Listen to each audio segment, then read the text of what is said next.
Hello everyone. So இன்னைக்கு நம்ம என்ன பார்க்க போறோம்னா BOOTSTRAP 5 வந்து எப்படி Visual Studio Codeல ரன் பண்றது தான் பார்க்க போறோம். So first BOOTSTRAPனா என்னன்னு பார்த்தீங்கன்னா இது ஒரு CSS உடைய ஒரு framework.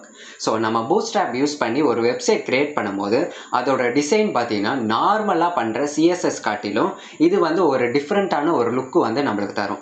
BOOTSTRAPல பார்த்தீங்கன்னா நிறைய ஐகான்ஸ் டிஃபரண்டான பட்டன்ஸ் நிறைய இதே மாதிரி நிறைய எலிமெண்ட்ஸ்லாம் இருக்கு. So அதை யூஸ் பண்ணி நம்ம ஒரு வெப்சைட் கிரியேட் பண்ணும்போது அது ஒரு ஸ்டைலிஷான ஒரு லுக்கை வந்து நம்மளுக்கு வந்து கொடுக்கும். ஸோ அதை வந்து எப்படி வந்து ரன் பண்ணுறது தான் இன்றைக்கி வந்து பார்க்க போகிறோம்.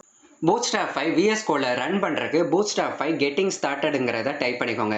டைப் பண்ணோன்னே ஃபர்ஸ்ட் எடுத்தோடனே BOOTSTRAPோட வெப்சைட் இருக்கும், அதை வந்து செலக்ட் பண்ணிக்கோங்க.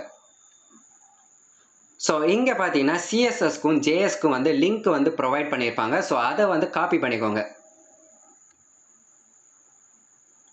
ஸோ காப்பி பண்ணிவிட்டு வந்து டெஸ்க்டாப்பில் வந்து ஒரு ஃபோல்டரை வந்து கிரியேட் பண்ணிக்கோங்க.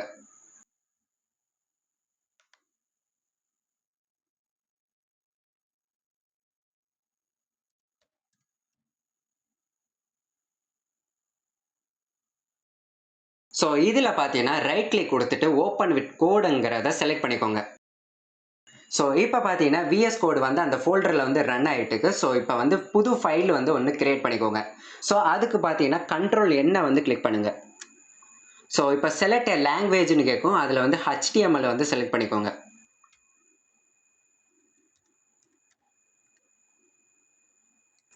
கண்ட்ரோல் S கொடுத்து அந்த ஃபைலுக்கு வந்து நேம் வந்து கொடுத்துக்கோங்க.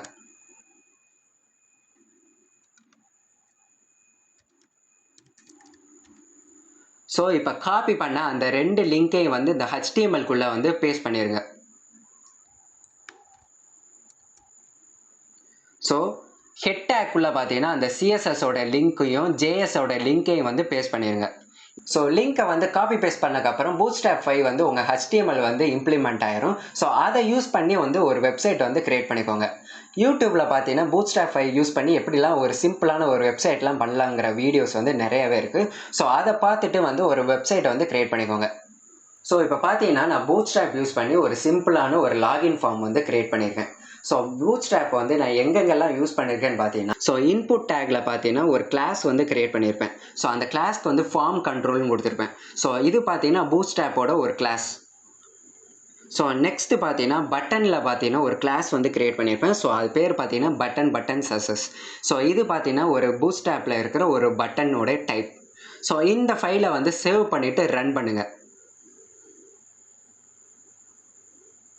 ஸோ இப்போ பார்த்தீங்கன்னா நீங்கள் BOOTSTRAPல பண்ண வெப்சைட்டுக்கும் நார்மலாக CSSல பண்ண வெப்சைட்டுக்கும் ரொம்பவே வந்து டிஃப்ரென்ஸ் வந்து தெரிஞ்சிருக்கும். ஸோ BOOTSTRAPல பார்த்தீங்கன்னா நிறைய கிளாஸஸ் எலமெண்ட்ஸ் ஐகான்ஸ் பட்டன்ஸ்னு இருக்கிறனால அந்த நம்ம வெப்சைட்டுக்கு வந்து ஒரு ஸ்டைலிஷான ஒரு லுக்கை வந்து தருது. ஸோ அதனால தான் பார்த்தீங்கன்னா நிறைய டெவலப்பர்ஸ் வந்து BOOTSTRAP 5 வந்து யூஸ் பண்ணிட்டு இருக்காங்க. ஸோ உங்களுக்கு வந்து இந்த வீடியோ பிடிச்சிருந்தா லைக் பண்ணுங்கள், ஷேர் பண்ணுங்கள், சப்ஸ்கிரைப் பண்ணுங்கள். உங்கள் ஃப்ரெண்ட்ஸுக்கு வந்து BOOTSTRAP வந்து இன்ஸ்டால் பண்ண தெரியலனா இந்த வீடியோவை ஷேர் பண்ணிக்கோங்க.